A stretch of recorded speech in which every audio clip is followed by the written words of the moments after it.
There's an epidemic of thoughtlessness at the moment, and the opposite is being thoughtful. But being thoughtful is being attentive. We really need to have a concept of nature. We need to have a concept of culture, but not in the way they were understood by modern thought. It's obvious that reindeer, for example, they're doing a lot of stuff with reindeer, and if you're working out with Sami people, you get reindeer on the brain, so to speak. You live and you think reindeer. They're like that, and you realize that these reindeer are intelligent animals. They have memories. They have quite complicated systems of social relations. They know the landscape like the back of their hand. They can find their way about, and they also have devious ways of trying to manage to live alongside human beings who are also equally devious, and each is learning from the other. The point is that both nature and culture are very old words, and nature comes from Latin nascere, meaning to be born, culture from colere, meaning to cultivate.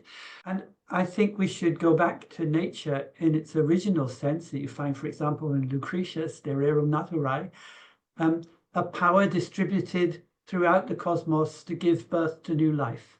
That's very Bergsonian. And culture, meaning the task, the human task of looking after this newborn life so that it can flourish, that there's a potential at large in the world to give birth to life. And they all have this idea that human beings have a responsibility to look after it. I struck gold with this lines thing because it just seemed to be inexhaustible. Lines, and so it all started from there, in a way, that particular question. But it took root, I think, because I think there are three things. One is going back to my dad and the mycology. In fungi are very linear in that way. The fungal mycelium is a mesh of lines. So that's one thing. The second thing is, again, my experience of doing fieldwork with Sami people, where one of the most remarkable things is that everybody has their own footpath. It's a footpath connecting their winter dwelling to their summer place where they fish. So everybody has their own particular footpath. Other people may use it, but they'll recognize it as so-and-so's footpath. And so it's fairly well established in Sami thinking that people are their paths, people are their footpaths. And when you yoik a person, you travel their path. It's very obvious in a way. Then the third thing was playing the cello, which has affected, I think, the way I think and the way I write in all sorts of ways. And I've been playing the cello since I was 12. So I think these three things together had something to do with it. It's a very gestural instrument. I mean, you learn a piece of music gesturally rather than as a sequence of notes. And you have the feeling when you play that you're pulling this line out of the instrument. It's like it's pulling treacle out of a jar. You sort of drag it out, and that's just the way it is. I'm a bit tired, although I've used it a lot, and now I wish I hadn't. I'm a bit fed up with the concept of embodiment. But it's a very specific reason, and the same reason why I'm a bit fed up with agency. It's obvious, for example, that playing a cello is a bodily activity. That's obvious, goes without saying. But to say that it's embodied is another matter altogether. And what I'm bothered about is the extent to which people confuse bodily with embodied. And the thing is that the M of embodiment implies a sort of wrapping up, a sinking. It's as though the body was a sink. The skill sinks into it. And I think that's wrong. I mean, for example, if you said that breathing was embodied, you would suffocate. I don't think that digital technology is the future. I don't think it's going to last more than another century at most. And I think, therefore, we have to take care of the skills that humans have found useful for even tens of thousands of years and make sure that they're there for generations to come. And it seems to me sort of fairly obvious, but to try and get that across to people is really hard and just seems to get harder by the day. Hello everyone, welcome to Love and Philosophy. How Shall We Live? That's the beginning of a book called Anthropology, Why It Matters, from this week's guest, Tim Ingold. Tim is the Emeritus Professor of Anthropology at the University of Aberdeen. He's a Fellow of the British Academy, the Royal Society of Edinburgh, and he's one of the most influential anthropologists working today. And he's one of the writers people have most suggested that I should read because we have a lot of themes in common. He's often considered a philosopher as well because he does address these big issues, and his whole approach to anthropology is rather philosophical, as you'll hear unfold a bit today, although he's also written very directly about that. He's written many books. One is called Making, one is called Lines, Lines. There's another called Perception of the Environment. There's many more, but as you can probably tell just from those, it's very intriguing for me, for someone who's thinking about reimagining what we mean by mind and movement. There are two main ideas to this conversation. The first one really is this idea of how shall we live, which is obviously a very important question right now, and a question that's at the heart of Tim's work. He's constantly thinking about that question. And the other idea is that of the line, of what I might call a string of affordances or the way we make.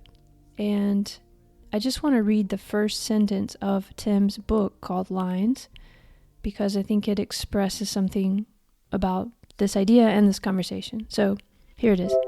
What do walking, weaving, observing, singing, storytelling, drawing, and writing have in common? The answer is that they all proceed along lines of one kind or another. So that's the beginning of the book. I highly suggest you read it. It's very fascinating. And you've probably heard me talk about this before, of this line that we're tracing as our life from the moment we're born to the moment we die. There's an unbroken line that is us in the world, and it's many, many layers. It's all the books we read and the conversations we have, all the steps we take. Everything is part of our line. And we can look at other lines too. Our family has a sort of line, our society, our nation. So we are paths, and our lives extend paths as we go. They carry the lines on from others. We make lines for those who will come. Just think of all the books that you've read. Those are lines that people made for you, that you picked up and extended in your own way. So then comes the question, what lines are we making together now? What lines are we extending and continuing each day with our choices, with our words, with the ways we treat one another, with the habits we form, and what we read and what we create, and the paths we build? Do we know where those lines are coming from? And do we know where they're heading? If we imagine life as lived along lines, we are making our humanity as we go along. That's Tim's idea. That's a primary idea in his work and in this conversation. He's a scholar who brought forward many of the ideas or the lines that we now take for granted. I did not know Tim Ingold's work when I first came up with this notion of waymaking, which is itself a word that comes from Taoism, but that is an idea of the way we move through the world being our mind and our path and our life, in a similar way to what Tim is saying, although also very different. So I have to say that he's been a very big influence on me now that I have read him over this past year. It's been almost an emotional experience to read some of his work because it does resonate so much and it adds a lot, and I want to publicly say thank you here. He's a wonderful writer. He really cares about the writing.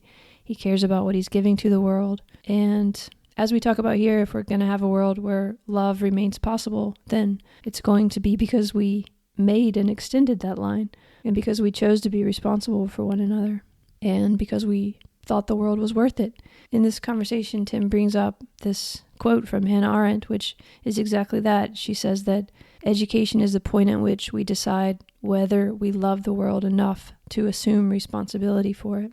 And that word education and what she means by it becomes especially potent, I think, if we consider it in terms of the lines we are following and extending right now when it comes to information and what we understand as knowledge, what we provide and acknowledge as knowledge in these times. So what lines are we extending, and why does it matter? It matters because love is possible and we can make more of it together. I mean, just think about that we actually can do that. We can make meaning and we can make love together. That's what we do. But we have to choose to do it. We have to choose those lines.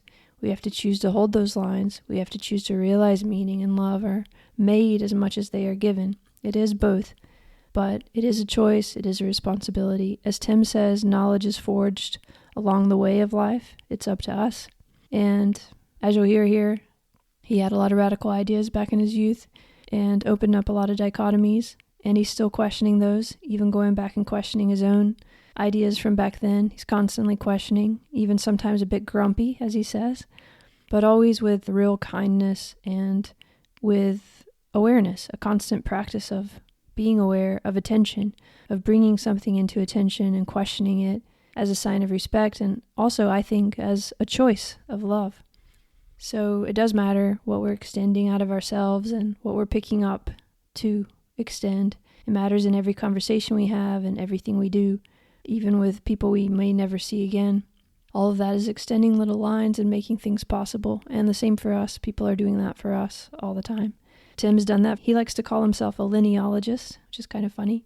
But I guess we're all lineologists in a way if we start to look at our lives and trace where the ideas and feelings and thoughts and actions have come from and where we want them to go, which seems like a good idea right now.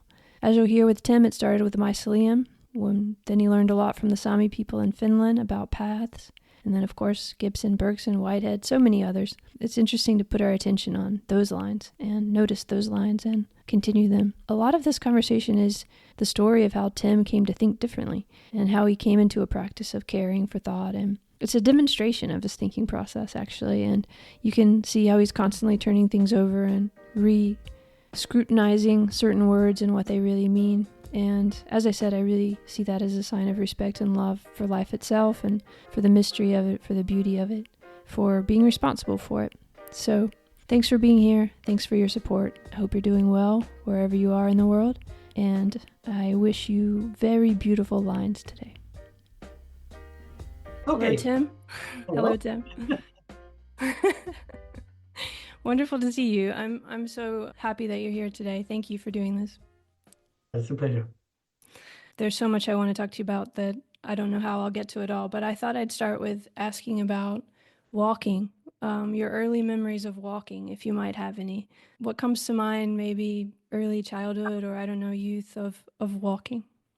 Well, my earliest memories are going for walks with mostly my father.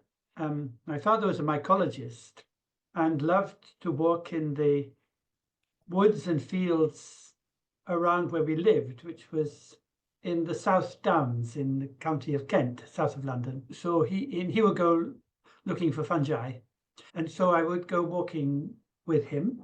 And he was a great walker, and my elder sisters would sometimes be along too. And then later on, I would be walking on my own.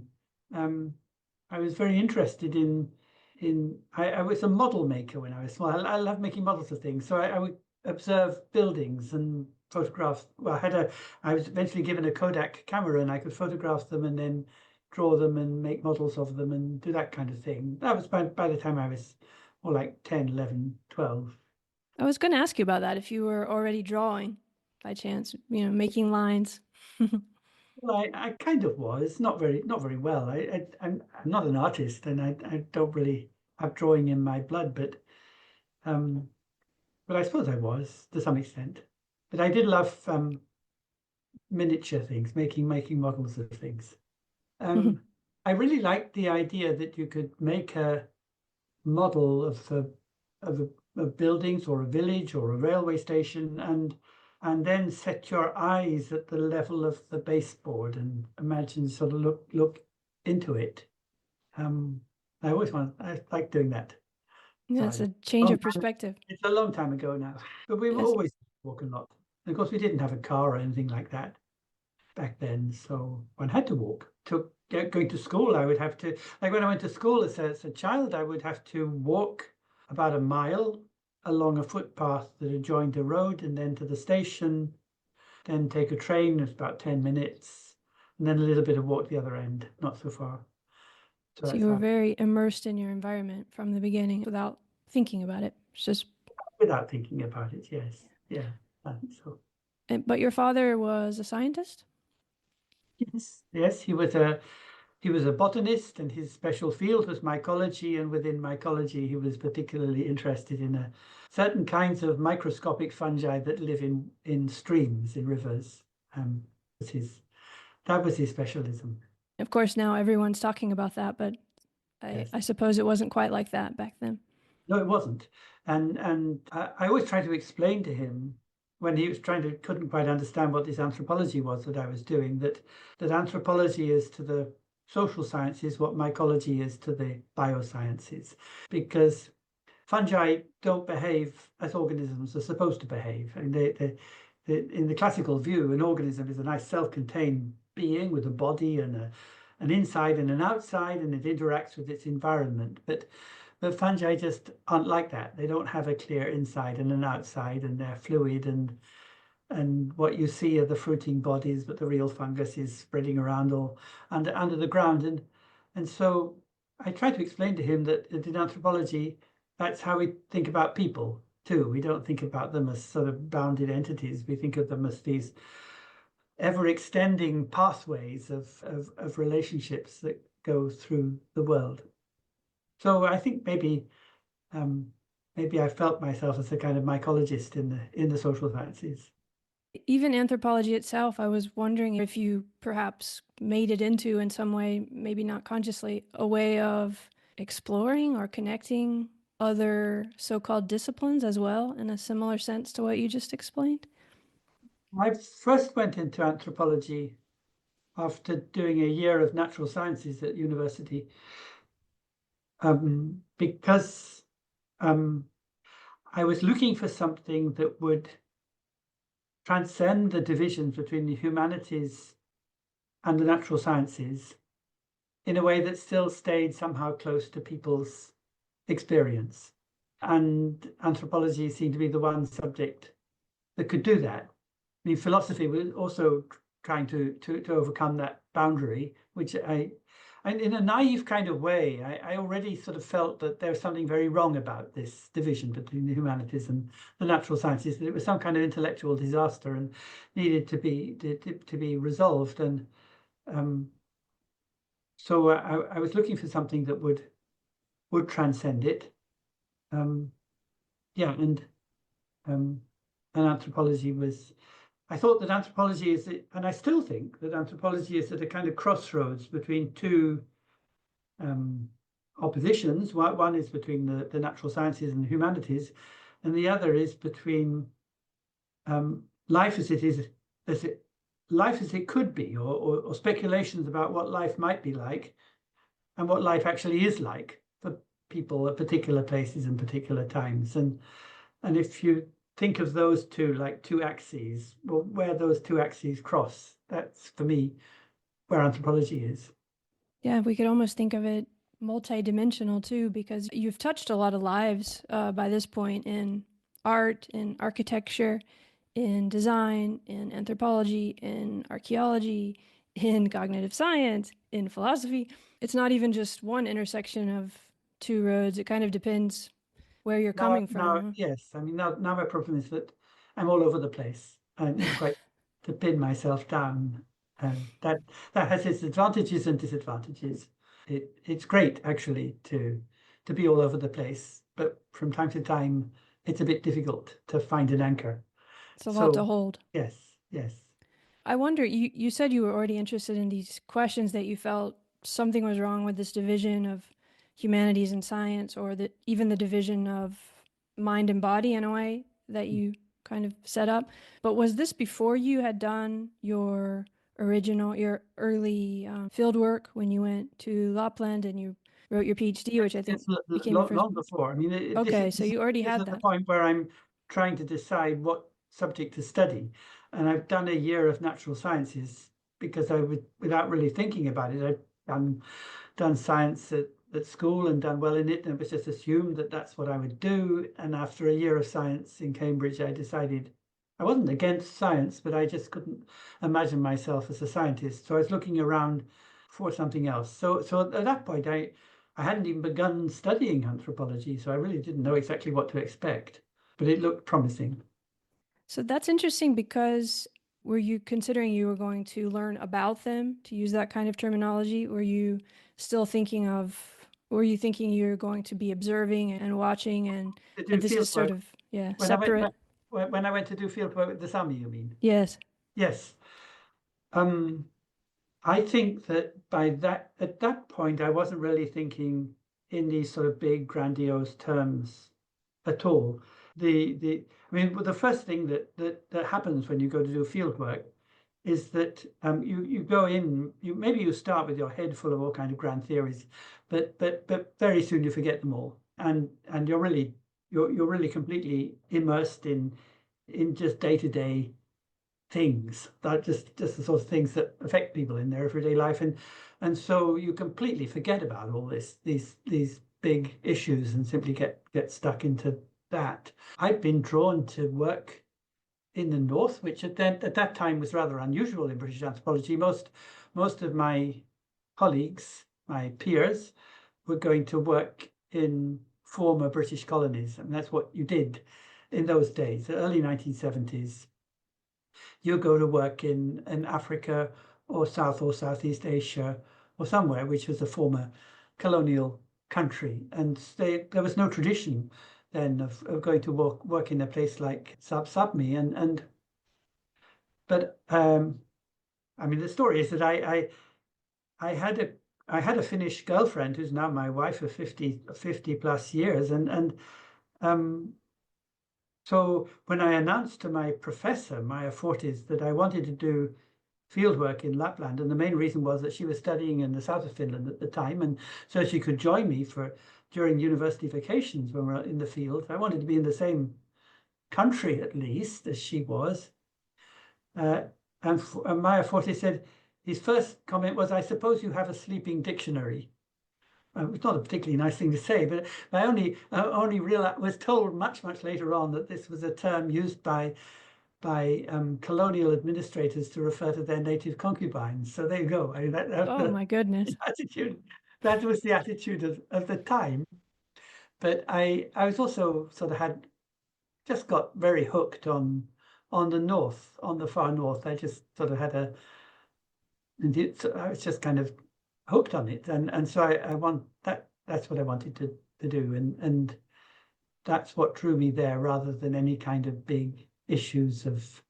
I guess what I'm trying to get at is what I don't quite understand, or I want to try to set up because it's changed so much since that moment in time for you.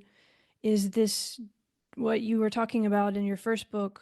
It seems like you were trying to reconcile something environmental with something personal or internal. I think you talk about it in terms of person and organism sometimes.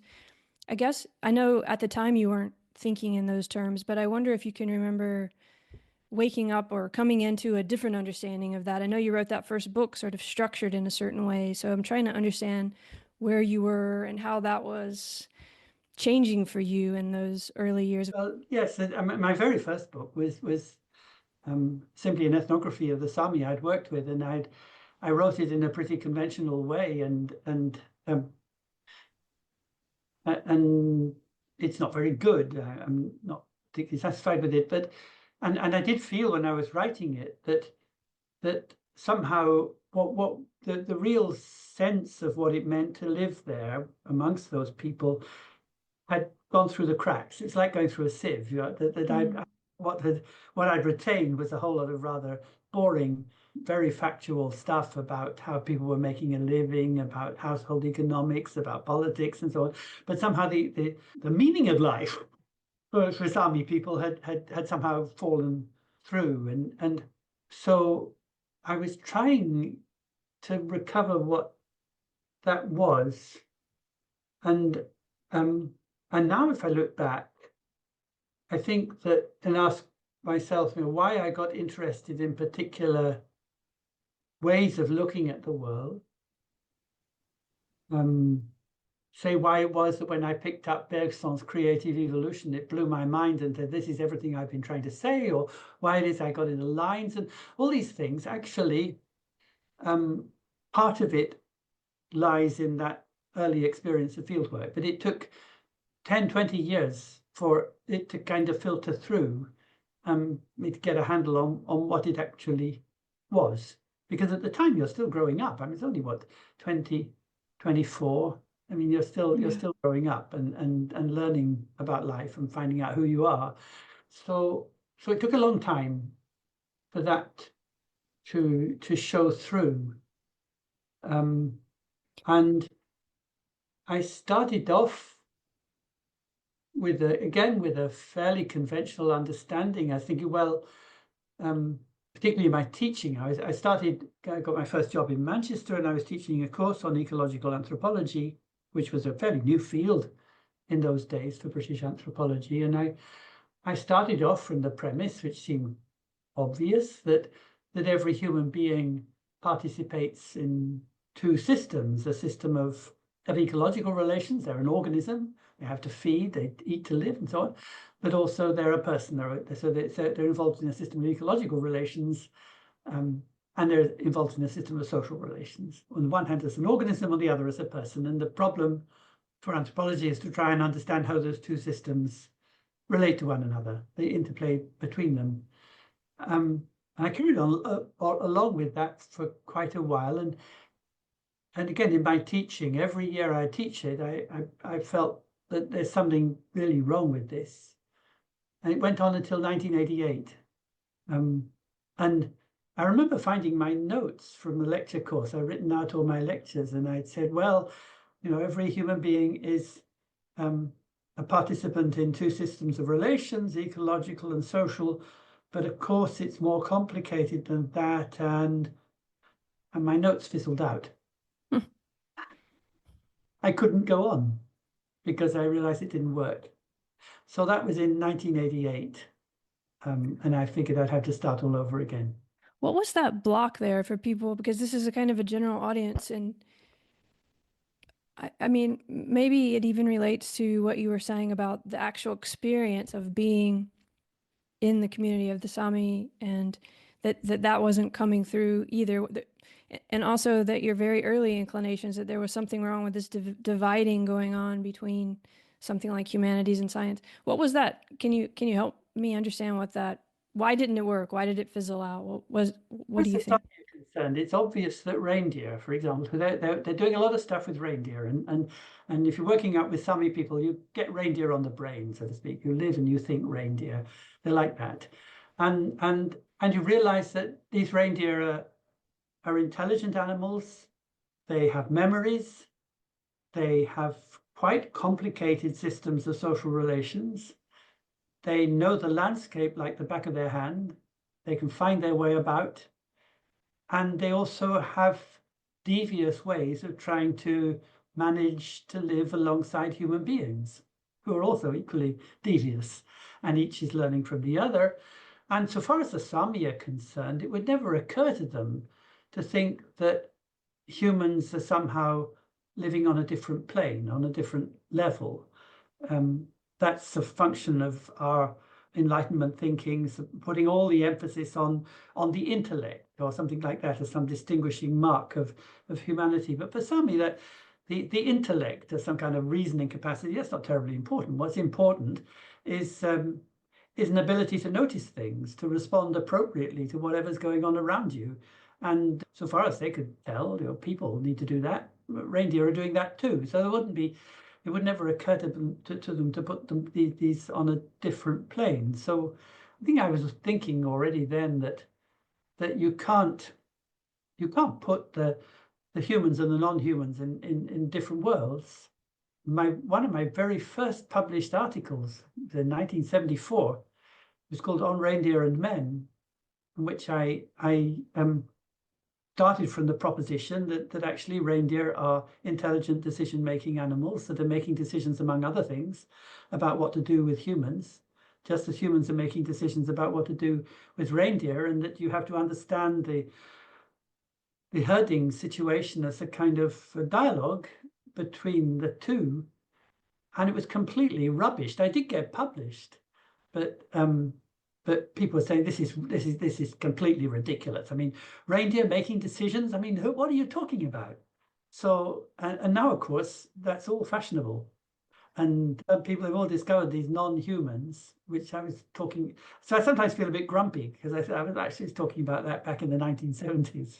Yeah, I can understand that. You might feel grumpy about a lot of things because when one looks back at your work, there's a lot of things that you were doing a long time ago that are now becoming normal. But in that same note too, even that title of Reindeer and Men reminds me of Tolman and Cognitive Maps in Rats and Men or something. It's a similar theme, and it makes me want to know what your experience with animals was before you went there, and if you had your own sort of experience of realizing the directness of knowledge in that sense. That's why I said, did you go there to learn about? Because in your work later, you talk about the difference between about and with or from in terms of thinking of anthropology as educational. I mean, when I originally went to the field, I thought that I was going to be interested in Sami ethnopolitics.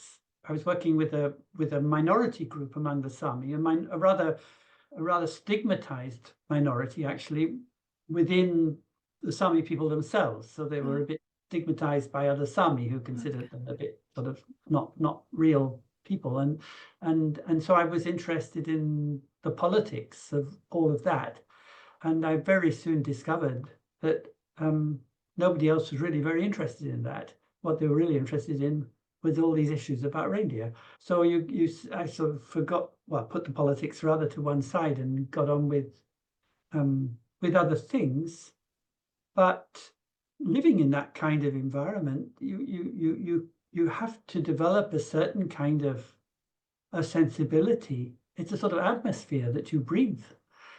People talk about Sami culture as though culture was some kind of thing, but it's not really a thing. It's an atmosphere.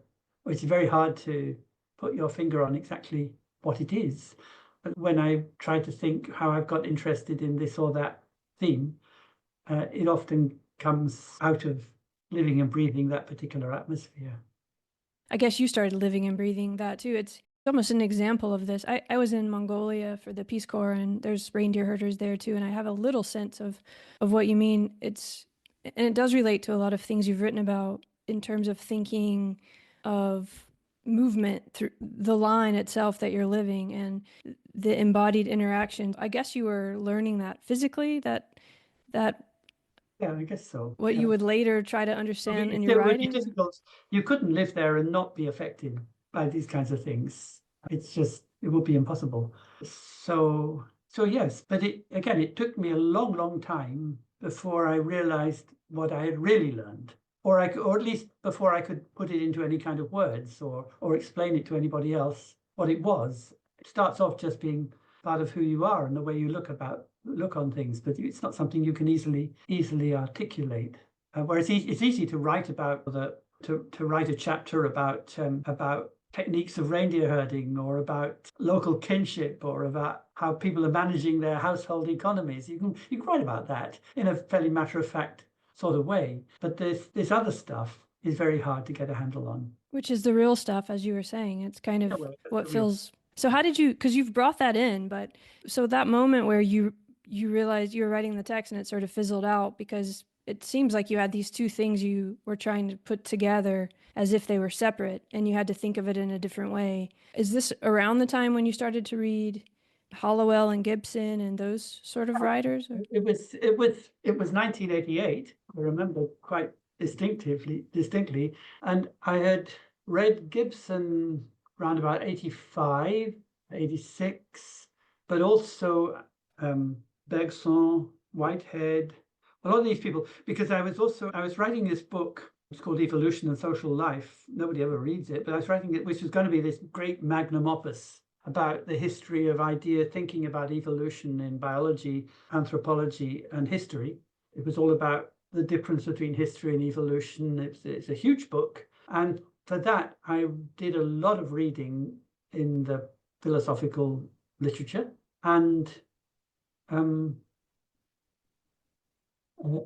people who looked at this said that I'd left psychology out. And that's when they said I should really read Gibson, and that would give me an alternative approach. So it was during that time in the middle 1980s that I was doing all this stuff, reading. And how would you left psychology out, just for people who don't know what was that?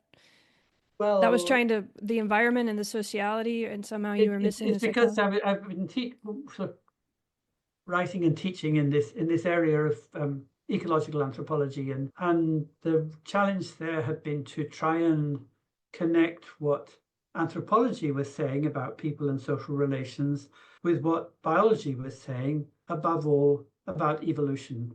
The sort of biology that comes into anthropology is largely evolutionary, not developmental. So I was trying to find a bridge between those two, and I started from the premise that what we say in anthropology about people and their relationships must at least be compatible with what biologists are saying about human evolution. I thought humans have evolved. We know how they've evolved. It's not for us to question that. So at least what we're saying about social life must be compatible with what we know about human evolution. That was my premise at that time. So that was simply linking anthropology and biology.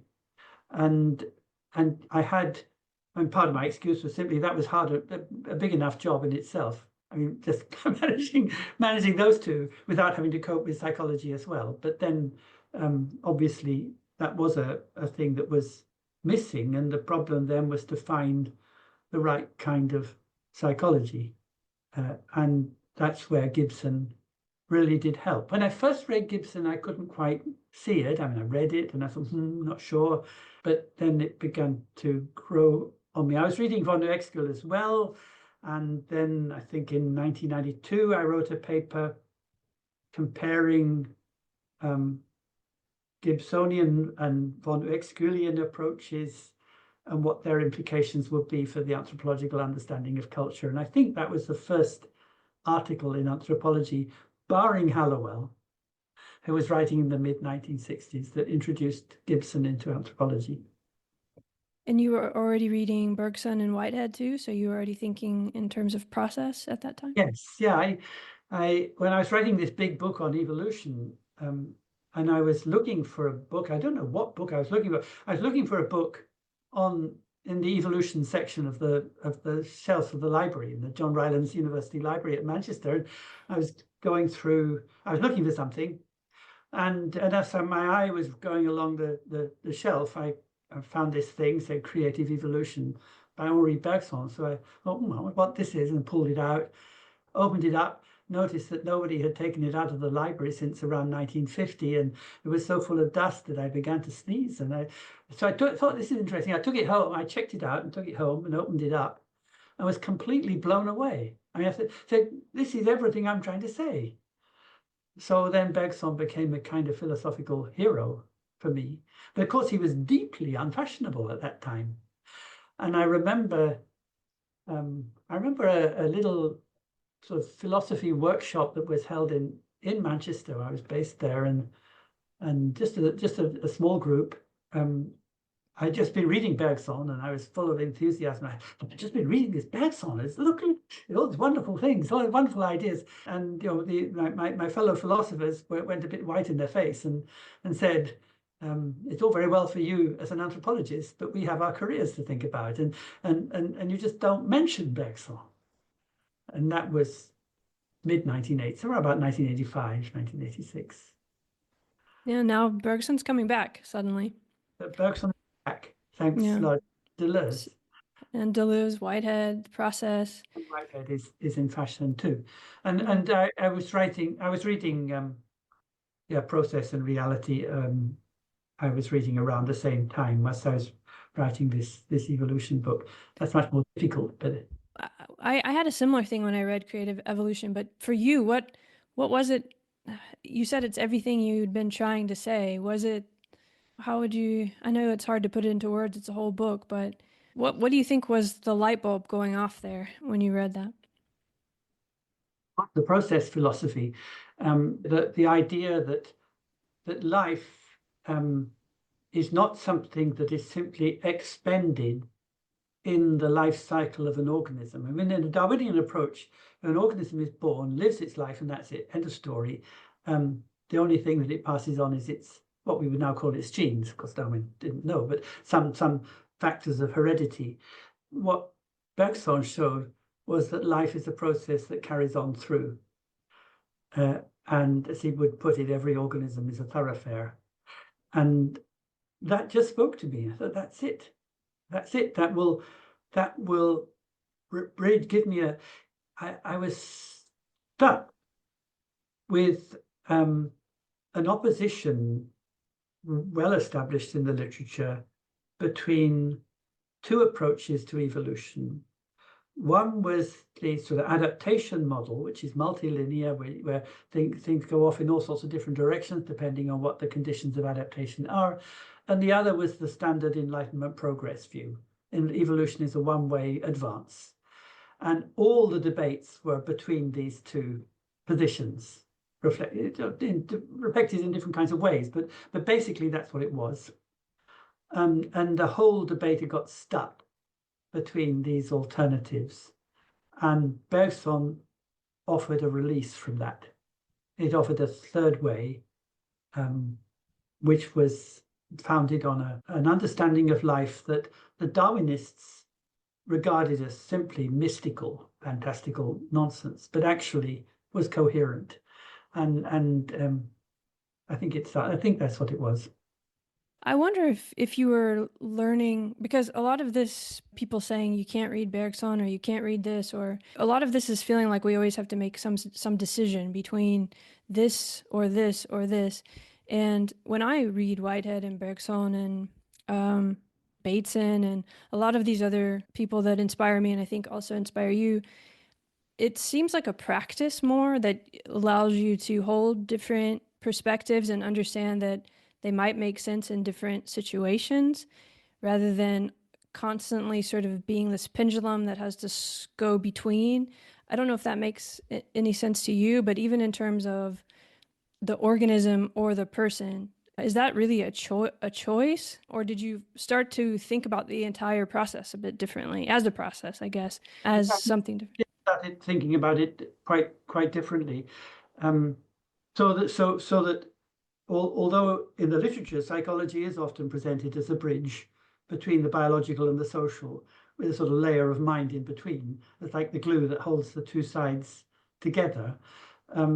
I called that the complementarity thesis. It's the thesis that a human, and it goes back to Durkheim, the human being is one part organism, one part person. There's a biological bit and there's a social bit, and the bit that the glue that holds the two sides together is the mind, and that's the province of psychology. That was the let's call it the standard model. I called that the complementarity thesis, and I ended up with what I called it's a bad word, but I called it the obviation thesis, which meant I was getting rid of, eliminating this opposition, this idea of complementarity, by finding a way of showing how actually it's not that a human being is one part organism and one part person, but actually that organism and person are one and the same thing.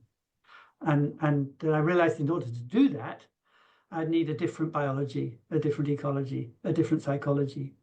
And all of that work that I did in the 1990s was to try and put together a different synthesis, an alternative synthesis to the dominant neo-Darwinian sociobiological cognitive psychological one, which would be, and I was looking for what the components of that synthesis would be, and it was not evolutionary but developmental biology, ecological psychology, the anthropological theory of practice, and a mixture of phenomenology and pragmatism in philosophy. Put those things together. Yes. And of course, there's an approach to language that is more Wittgensteinian than Chomskyan, let's say.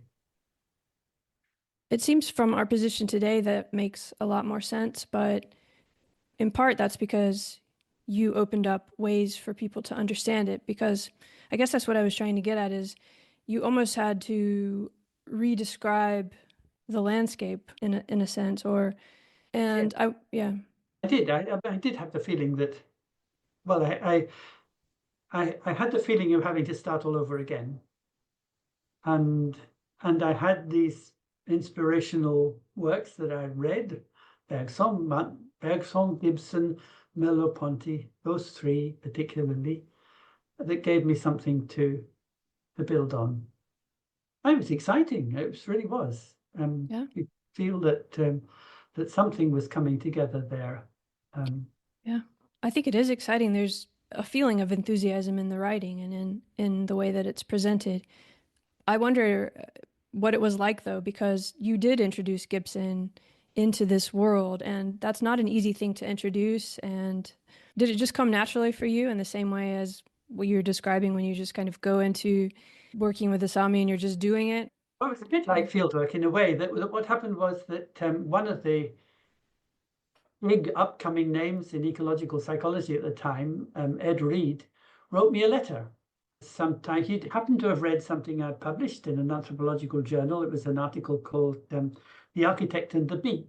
It was published, I think, in 1983, and Ed happened to read this. And Ed was a great champion of Gibsonian ecological psychology.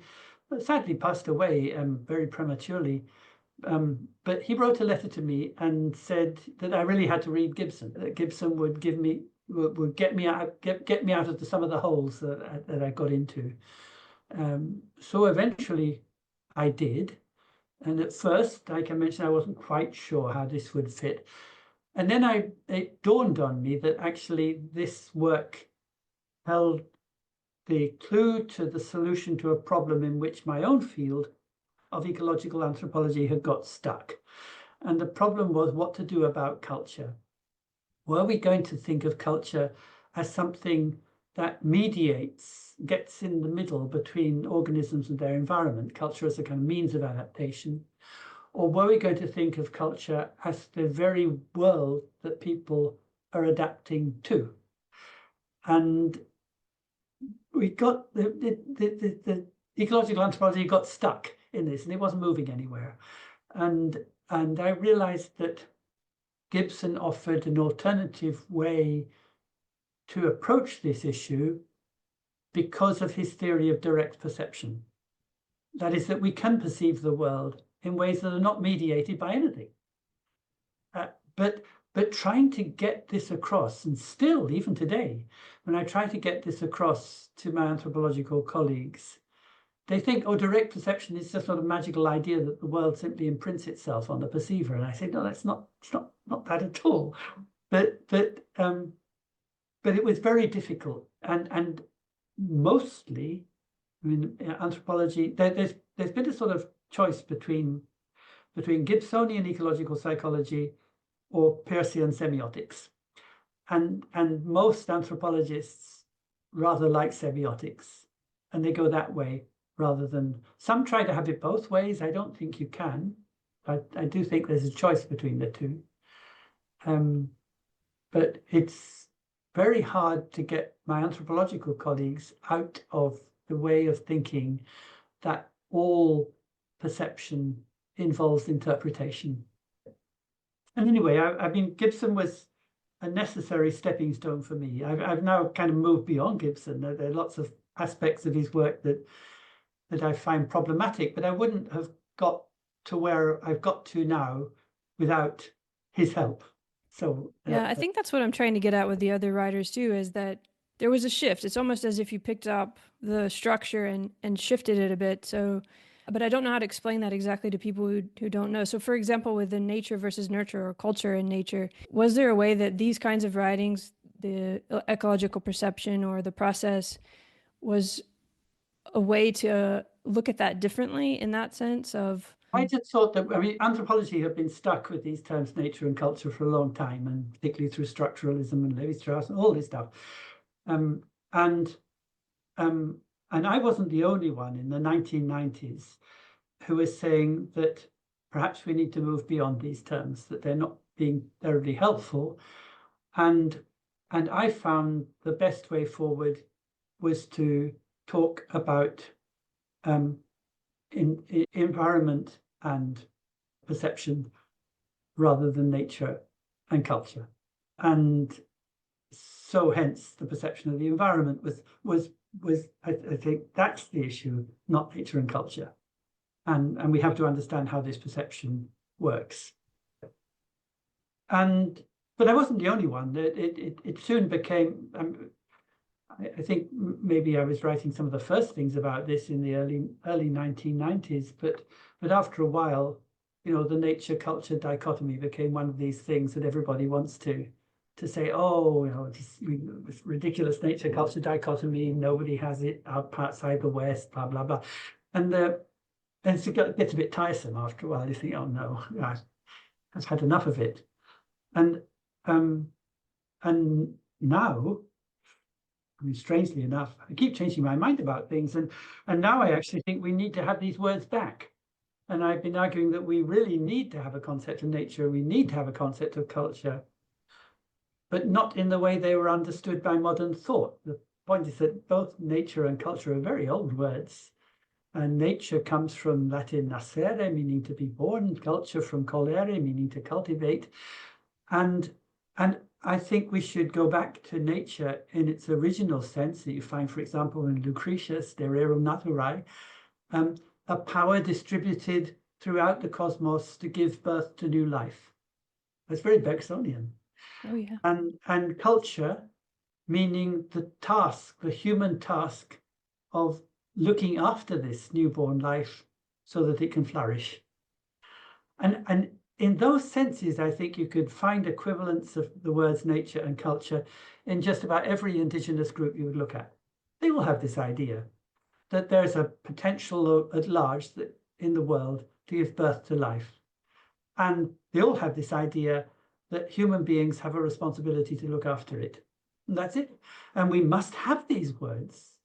And I think it's necessary to bring them back. So that's where I am now. Yeah, it's like T.S. Eliot coming back to where you started, but knowing it for the first time, because they're not stuck in the way they were at the beginning, in the way that you're using them there. But it seems like you would have had to go through all of this. I had to go through all of that to get to that. Yeah. Yes. That reminds me, well, I want to talk about the way you think about anthropology, and that sort of goes towards it, of not as some people might be thinking of it as just going and observing people, the way you talk about ethnography, for example, but maybe you want to help people understand the way you think about anthropology now. And I know you've written many books about it, so I'm not expecting you to go into all that, but for someone who doesn't think about these terms, are you thinking of it as a way that we participate in building the future together or educating one another? Yes, in a way. I think of it as a conversation. And if we think of every life lived as an experiment in living, if you think that what all of us are trying to do is to figure out how on earth to live in this world, and that's what our life is actually the process of trying to figure this out. Of course, we'll never find the answer, but this is also a collective thing that we're doing it together and learning from one another as we go. Then anthropology is that one discipline that is prepared to take these experiments seriously, wherever they're being carried out, by whomever, and to learn from them in this collective task of figuring out how should we live. I mean, that's an ethical question, and I think anthropology is a fundamentally ethical discipline in that sense. It's a discipline that addresses the question, how should we live in this world? And it does so by listening to and learning from all the millions of experiments that people have made around the world throughout time, and say, what can we learn from these? Not what we learn about them, but what we can learn from them. So that means that, and of course, in a way, that's a philosophical problem. And my argument always is that anthropology can do better philosophy than the philosophers do, because rather than simply engaging with literary works in the philosophical canon from Aristotle onwards, you're actually engaging with real lives as they're lived. I think that means that we can do much better philosophy, and that the key characteristics of that philosophy are four things. One is generosity, which means we actually listen to what people are telling us, rather than treating them as data to be analyzed or case studies. That it is comparative, which means that whenever we look at one way of doing things, we realize that there are other ways of doing them. It's open-ended in that it doesn't aim for final solutions, but for ways to keep going. And it's critical in the sense that we can never be content with things as they are. And those four qualities are what, to my mind, make up the anthropological conversation. And it's only different from ethnography because ethnography has different objectives. The objective of an ethnographer is to study and get to understand and write sensitively about how people are experiencing their life as it is lived, whoever they are and wherever it is. And that's a different objective from the objective of asking questions about what the possible conditions and possibilities of life might be. And I think in anthropology, because we've tended to muddle these two things up, that's one reason why anthropology has not had the kind of public impact that I think it should have. And that's the reason why I think we need to really have a public impact, we in anthropology have to be very, very clear about what we do and why it matters. And I think that confounding anthropological and ethnographic objectives has made it more difficult rather than less to explain that. Thank you. That's very well said. How do you see the relationship of subject and object there, though, as being different? I'm trying to relate it too to what we were talking about with the immediacy and this sense that we're moving past the idea that there's this and then we bridge it, and instead that there's something participatory and coupling and processual that's always going on. So as the role of the anthropologist, how does that relate?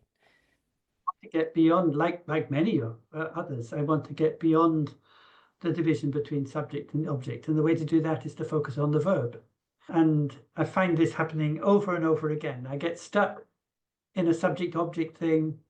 The way to get unstuck is to say, right, let's go for the verb in the middle. And let's bring the subject and the object into the verb.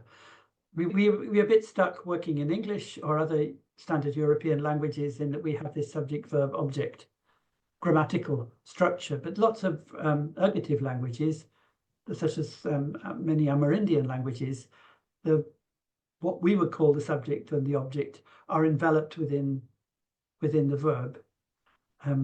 So that if you said the boy kicked the ball, no, both the boy and the ball will be inside the verb of kicking. And the boy is not, it exists only in the subject and the object exist only in the process of what they're doing. So the boy is the boy's kicking. It's not as though there's a boy and the boy kicks. The boy is present in the world because there's kicking going on, and it's like that. So I found a great inspiration in what linguists call the middle voice of the verb, which apparently, for reasons I don't understand, disappeared from most English usage and in other European languages sometime between the ancient Greeks and now, because the ancient Greeks had it, but we don't. And the middle voice is achieving something that is achieved in you, in the middle voice of the verb. And the closest to it is something like, I fell asleep, or I fell in love, or something like that, where it's something that happens to you, you're inside it, but it's not passive, it's active. So that's the middle voice of the verb. And I think that sort of, that just that little thing solves a lot of puzzles for me. Yes, a lot of your writing, humaning, you talk about humifying or humaning and wayfaring, and there's a part in one of your books where you're talking about weaving and making, and I think that maybe I'll get this upside down, but that the making is the modality of the weaving rather than the other way around. Have these been ways that have helped you express this different approach that we've been trying to talk about here that's quite hard to talk about, but by exploring these ways of talking about art or being or architecture or whatever the subject may be, has that been what's helped you to do this? It definitely has. Saying that you can get through that simply by doing something, particularly in a teaching situation. If I'm working with students and we do something like make a basket together, and then you can start having a discussion about, well, what were we doing actually? What's going on in this activity that we call making? And are you in, what does it mean to be inside that activity? It's very hard to discuss these sorts of questions sort of up in the air. But if you're actually in the middle of making a basket, then people say, oh, it's obvious, isn't it? Here I am making this basket. What's going on? Well, I'm weaving these sticks. And it all becomes very, very clear. It seems there's a continuity. When we try to talk about these things or put them into categories and disciplines, we seem to lose the continuity, which reminds me a bit of what you said at the beginning about after you'd put everything into the book, you seem to have lost the essence of it. And I feel like with your writing, and you actually do it in the writing, it's almost as if the writing feels like a practice. And then therefore, when someone is reading it, they can experience it so that it's more alive and there's a continuity. Do you think of it in that way? Yeah.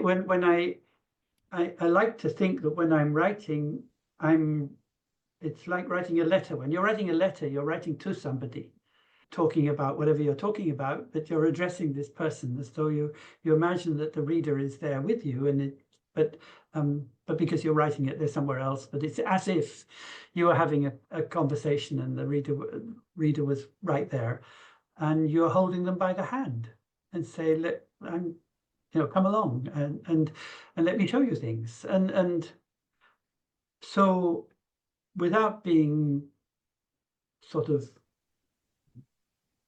paternalistic or sort of imagine one's talking down to people, and not talking down to people, but there is a sense of companionship. And this word correspondence comes up, and also transducing, and there's something happening there. Well, correspondence is in there, because I was thinking of correspondence in the sense that we used to use when we'd simply be sending letters to one another. You would send a letter to me, I'd send a letter to you, and we'd go backwards and forwards, and that's an ongoing conversation.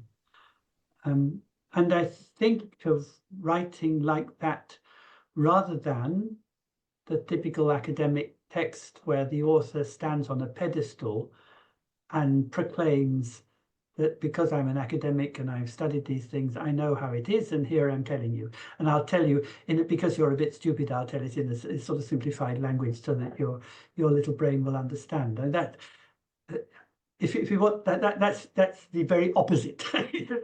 That's the kind of writing I can't stand, and I want to try and do it differently.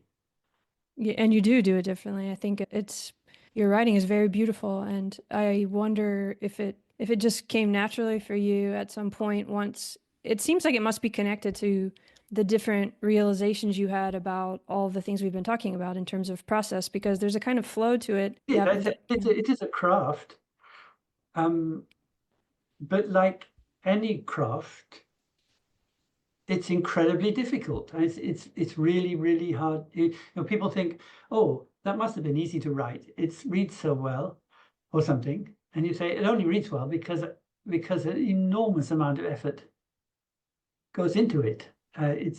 So I'm finding writing every year it becomes more and more difficult. It's really hard work. Yeah, the easier it is to read, often the harder it was to write, which is very strange. It's really hard work, and you have to put an awful lot of thought into it. And whenever I'm really getting stuck, it usually means that there's something, a kind of glitch in whatever it is that I haven't properly thought out yet. And you have to go back, think it out properly, and then it resolves itself. Have you found walking helpful? Do you? Yes, I'm not big grand walks. I just do a half-hour walk before breakfast every day. It's the same walk every day. I got into that habit a few years ago, and it just clears my head. Usually, the day before I've been working on something, whatever it is, and you can go so far and then you get stuck and things are going nowhere. So you get on with something else, sleep on it, wake up the next morning, you go for a walk, and the sentences begin to flow again. So you get home, get that down, and that gives you a springboard for the next day. So that's necessary. And there's something, I mean, many people, I don't know how many, over and over again, people have remarked on the fact that walking helps to loosen up one's thinking and get. Yeah, what connects to this movement and this process and It's this something to do with the verb. movement. It's very well attested. Mm-hmm. And also changing your place, does that help? Because I feel like in a few of the books you went to this place in, was it Finland? Yeah, But that's a place. But that's a place that I know intimately, and I can only really write if I'm so completely at home in a place that I'm not having to place where I'm not having to waste mental energy trying to sort out where I am and what I'm supposed to do. So if you're in a place where you can just feel entirely comfortable, then I can write. But I'm not much good at writing if I'm traveling somewhere or conference or some hotel or something like that. It's not so good. You have to put your attention on it. Yes, yeah. So if I'm, so I either write here in this study that you can see, where I'm surrounded by my stuff, my books, wonderful, yeah. or in this place in Finland, which we've been going to for over 30 years now. So we haven't talked about the lineology and this. We're talking about place now, but you often talk about life happening in the lines. How would you introduce that to someone who's never really thought about it before? Are you still the only lineologist in the world, or are there many now? Maybe not. Other people are picking it up, but maybe not calling themselves lineologists, and that's perhaps just as well. I don't really think the idea of linealogy was sort of a joke, but to explain to people, I would simply start with the question that I think I start the book on lines with. What does now I can't remember them all. What does walking, singing, drawing, storytelling, weaving, Writing, and so forth, they all have in common? Well, they all take place along lines of one sort and another. And as soon as you explain that to people,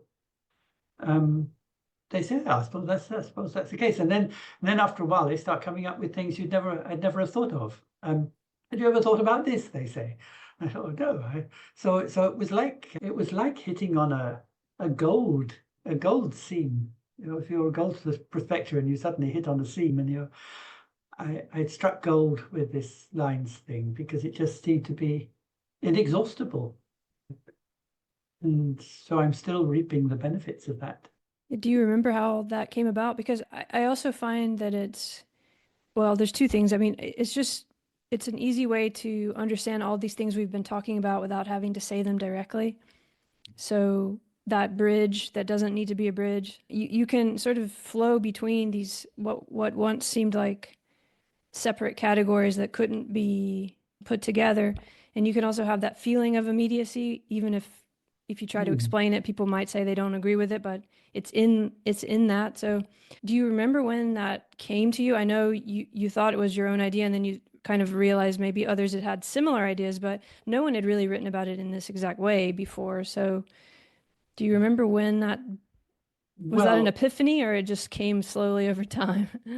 Sort of came slowly over time. So the immediate stimulus for it was that I'd been working with a Japanese PhD student who came back from the field having studied folk music, studied flute playing playing the traditional Japanese flute, came back with musical notation of a kind that I'd never seen before. And we started working on that and finding some parallels between this notation and the sort that was used in Gregorian chant in medieval times. And it got me thinking about how we make the distinction between writing and musical notation. And I realized that you couldn't have a history of writing that wasn't a history of musical notation as well. And that all had to do with the particular way in which in Europe we distinguish between speech and song, which is not the way it's done in Japan. And this was a matter of trying to understand this writing notation. They were all done in lines. And so it all started from there, in a way, that particular question. But it took root, I think, because I think there are three things. One is going back to my dad and the mycology.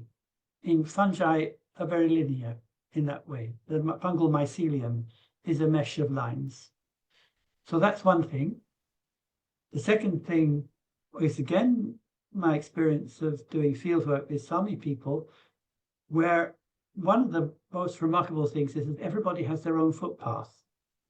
It's a footpath connecting their winter dwelling to their summer place where they fish. So everybody has their own particular footpath. Other people may use it, but they'll recognize it as so-and-so's footpath, and there are all sorts of signs that indicate that they've been going up and down for a while. And so it's fairly well established in Sami thinking that people are their paths, people are their footpaths. And when you yoik a person, you travel their path. I mean, it's very sort of obvious in a way. And then the third thing was playing the cello, which has affected, I think, the way I think and the way I write in all sorts of ways. And I've been playing the cello since I was 12. So I think these three things together have had something to do with it. And what is it about the cello? Because that does seem a big inspiration in the background. Is it and I think the practice? It's a very gestural instrument. I mean, you learn a piece of music gesturally rather than as a sequence of notes. And you have the feeling when you play that you're pulling this line out of the instrument. It's like it's pulling treacle out of a jar. You sort of drag it out, and that's just the way it is. And it's the instrument is of one's own. Well, it's a bit smaller than a human body, but it's sort of comparable size, and it makes it a very special kind of instrument in that way. And the funny thing is that when I get into correspondence with people who maybe through email or whatever, and you get the feeling that they really get it, sort of intuitively. It always turns out later on in the correspondence that they're cello players as well. So there's something about wow, that does a certain sensibility that all cello players seem to have. It's very different from it being a violinist or something. I don't know how to make the connection, but is there a connection there in terms of the embodiment and the... Well, there is. And I'm a bit tired, although I've used it a lot, and now I wish I hadn't. I'm a bit fed up with the concept of embodiment. Why is that? Because everybody's using it now, or? No, it's a very specific reason, and the same reason why I'm a bit fed up with agency. The thing is that it's obvious, for example, that playing a cello is a bodily activity. That's obvious, goes without saying. But to say that it's embodied is another matter altogether. And what I'm bothered about is the extent to which people confuse bodily with embodied. And the thing is that the M of embodiment implies a sort of wrapping up, a sinking. It's as though the body was a sink and the skill sinks into it. And I think that's wrong. I mean, for example, if you said that breathing was embodied, you would suffocate. So I think and I'm not alone in this. Philosophers have said the same thing, particularly Maxine Sheets Johnson, who's a philosopher of dance, and she hates the concept of embodiment and says we should use the words like animate instead. So pointing to the liveliness of the activity. So the problem is just with the M bit, the front of embodied. No, I can see that. I can see what you mean. It does sound like it's closed, which is. And then you find some writers actually falling into the trap of thinking that's how it actually is. Particularly in sociology, lots of sociologists who write about embodied skill as though it was close to automatism, something that's simply sedimented into the body, like changing the gear on your car with brushing your teeth. So it's embodied in this. You don't even think about it. It just Mm-hmm. it just does it, and that doesn't work if you're talking about playing a musical instrument or climbing a rock face or doing some of these things that requires intense concentration. Yeah, I think if you're coming at it from neuroscience or from a certain field that's studying mind, then it can feel like a revelation to go into the body and use that term. But if you're coming at it from playing cello or walking, it seems almost, it's almost doing the opposite. I've had some arguments with the new cognitive science, the 4 E's people with their embodiment and extension and embeddedness and whatever the fourth one is, and I don't really go with that. It's still, what is it about that bothers you? It's just the I think categorization of all that stuff in the same way. I think there's still it's still too cognitive for me. It's still treating the thinker, the doer, as engaged in exercises of problem solving, coming up with solutions that are then enacted in the world. So that's in activism, in embedded Clark's kind of extended mind theory. I think again, it's kind of double-edged because the thinker is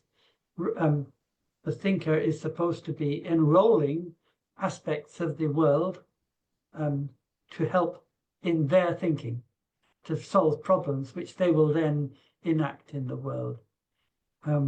So it portrays the mind as a kind of double agent.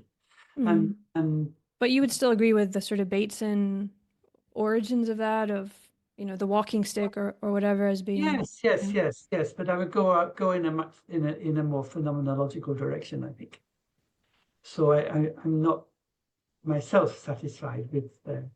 I know that cognitive science is not what it used to be, and it's getting somewhere. Well, how do you see it all, Tim? Do you think of thinking and all the stuff we mean by cognition, which a lot of people mean different things by that term, but do you think of it as continuous with moving? I mean, is wayfaring also mind in process? I mean, at some point, I think you might even say that, but you say it's the fundamental mode, right, of our being. So pretty much, I think. Yeah. Sometimes it seems to me that everything's fine as long as people simply talk about thinking or think about thinking, but something goes wrong as soon as this word cognition comes in. It's a very hard why word. is that?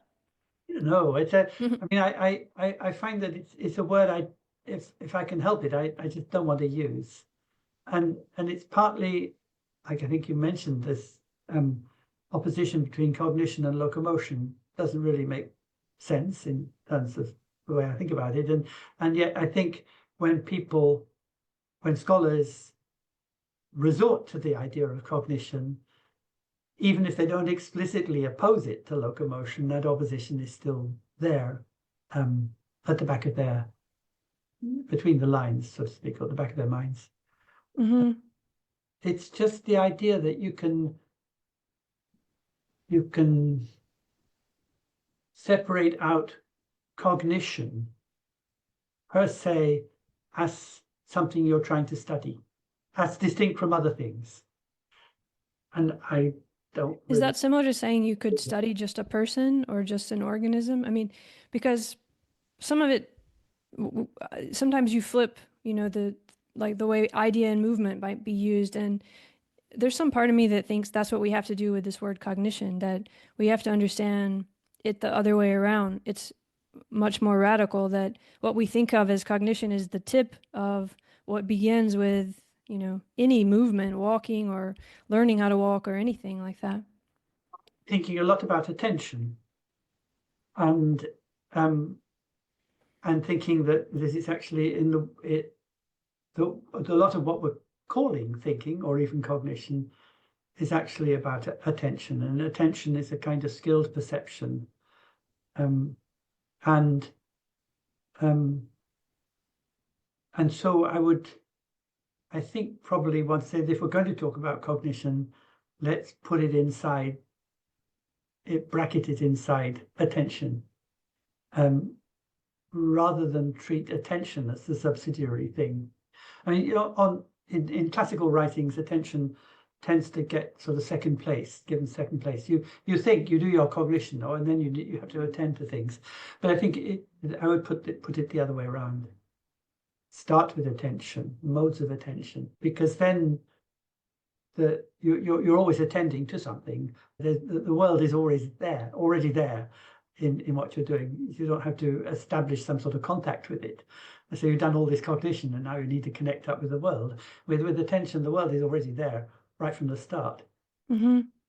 And yeah, to me, I mean, it makes me think of more recent ideas. For example, instead of these layers that you talk about when we're talking more about the way we think of generations and the future, that you say we often think about layers. And again, there's that kind of separate thing being put on top of another separate thing and starting over, beginnings and ends.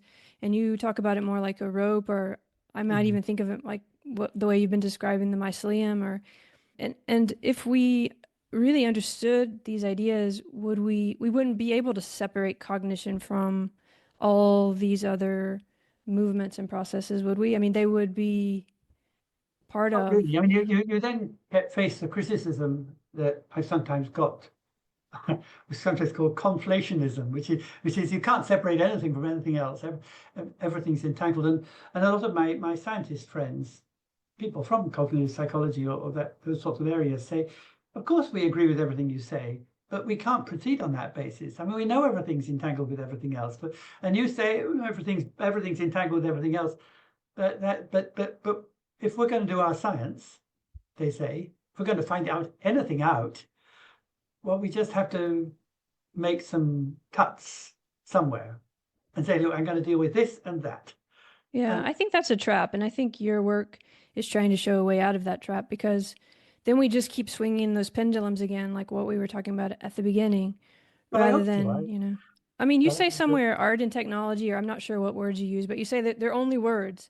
And so are nature and culture. And those are important words, and they refer to important things in context. But can we get to a point where we have enough nuance to understand that we're talking about those things as words in context, and at the same time, everything is connected in a process, and like why do we have to choose between those? Why do we have to choose between those two things that you just laid out?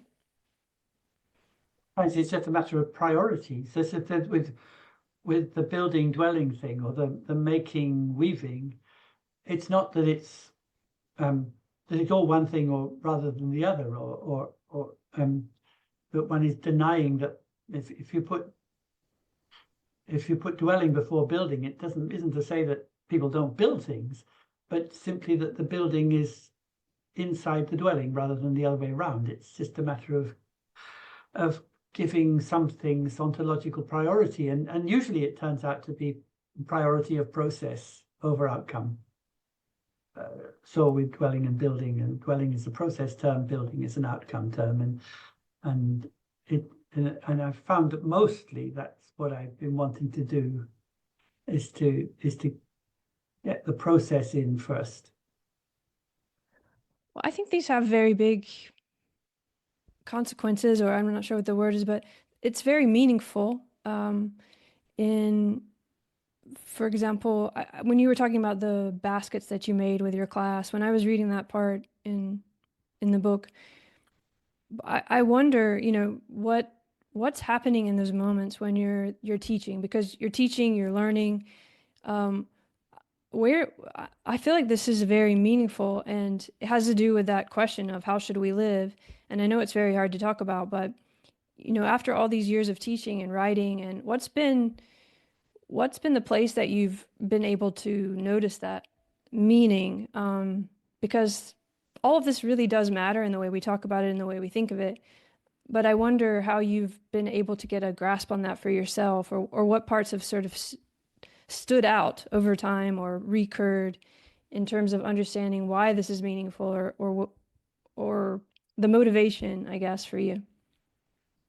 Well, one thing is that I've realized that that teaching or education more generally is not a byproduct of what we do in our disciplines. It's essential to them. So that if I'm supposed to be teaching anthropology to students, it's not as though anthropology is this separate thing and we got anthropology anyway, and then I'm simply conveying the content of anthropological knowledge to students. Actually, the teaching is an essential part of doing anthropology. It's not an add-on to a process of research that's done somewhere else with other people.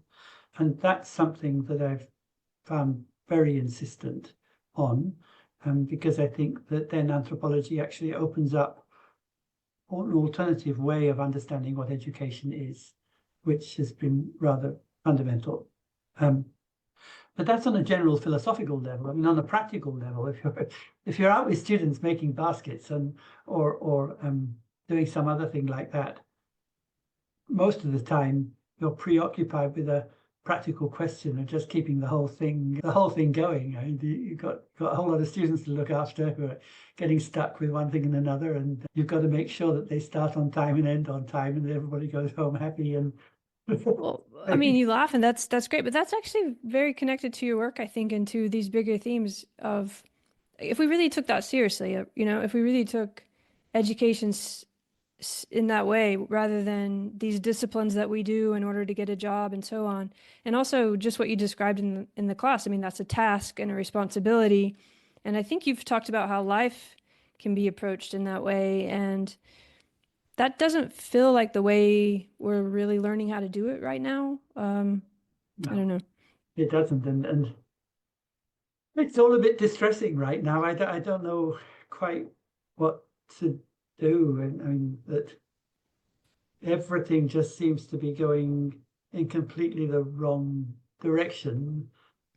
Everybody is shouting about that it is in the wrong direction and hoping that, but nobody seems to be able to turn it around. And I don't know quite how we're going to manage this. I'm a bit of a technophobe, and I don't think that digital technology is the future.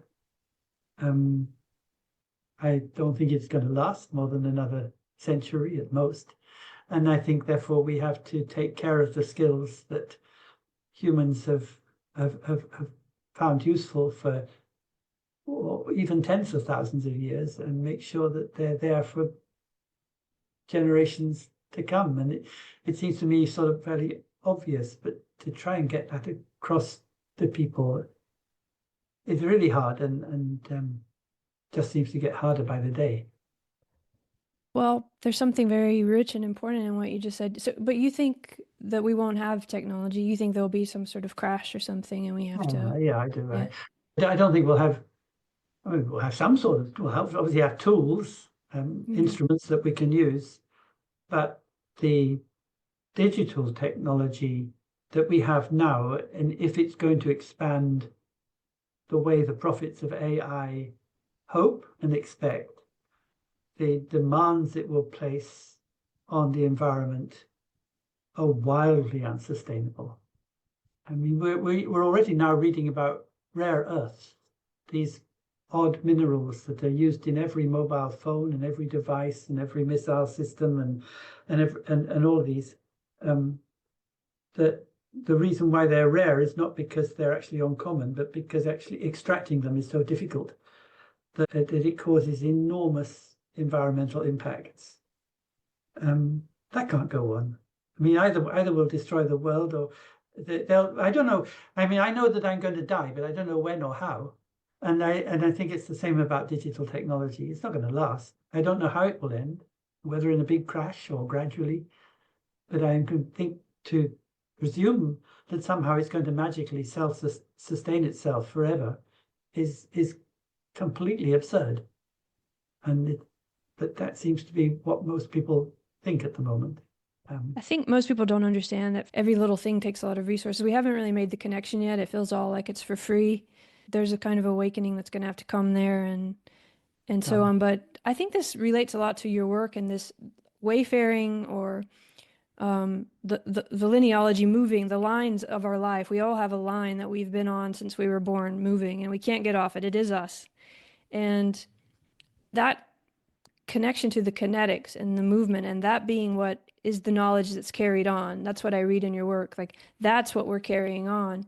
And if we look right now at how are we moving, what are the fundamental modes of our wayfaring, of our movement? When I try to connect that to the point you just made, it seems like there's something very important there that we could realize relative to how we want to live and what kind of future we really want to have. I've been very inspired recently by Hannah Arendt's writing about education in particular, because that's what I've just been working on, and where she says that it's the responsibility of grown-ups, people like us, to introduce new people into a world that we love. New people being children, of course. There's new people arrive, and it's our job to introduce them to a world that we know and a world that we love. Because only if we do that, that those new people have the chance to renew that world for generations to come. If we tell our young people that actually this world is complete crap, it's been rubbish, but now we have a wonderful, shiny new design that which you have to be inducted into, he says that's not education, that's indoctrination, that's propaganda, and that's mostly what it is at the moment. And so I'm very taken by this idea that what is fundamental is what Arendt called amor mundi, love for the world, and that's what we have to regain somehow. We've lost it. Or we don't notice it, or we don't realize it's actually what we're looking for, or that idea. I remember you writing about it or saying that we have to. Do we love the world enough to take responsibility for it? But connecting that with love, it actually gives life meaning, doesn't it? It makes. Yes, I mean it's not a romantic, it's not a sentimental love. It's in Arendt's writing, it's rather austere, actually, kind of love. But what she means by it is a recognition that this world is there, that it's before us, and our job is to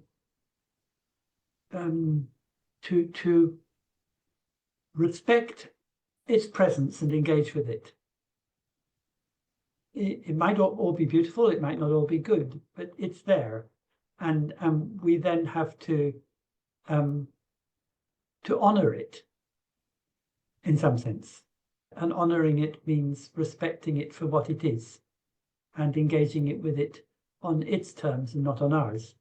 And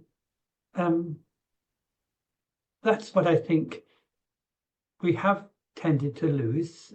And the reasons for that, I suppose, like most things, lie in capitalism and consumerism and this whole idea that the world is there in order to satisfy whatever needs or wants or desires we have just now.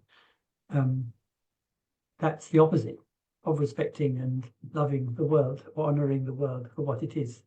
So I think that's probably, well, it's a complicated question, but probably that's what lies behind much of it. Yeah, you talked about attention before, and it's part of your writing too. And a lot of people write today about how our attention has been taken, or we're not choosing where we put our attention on. Maybe we're getting distracted, or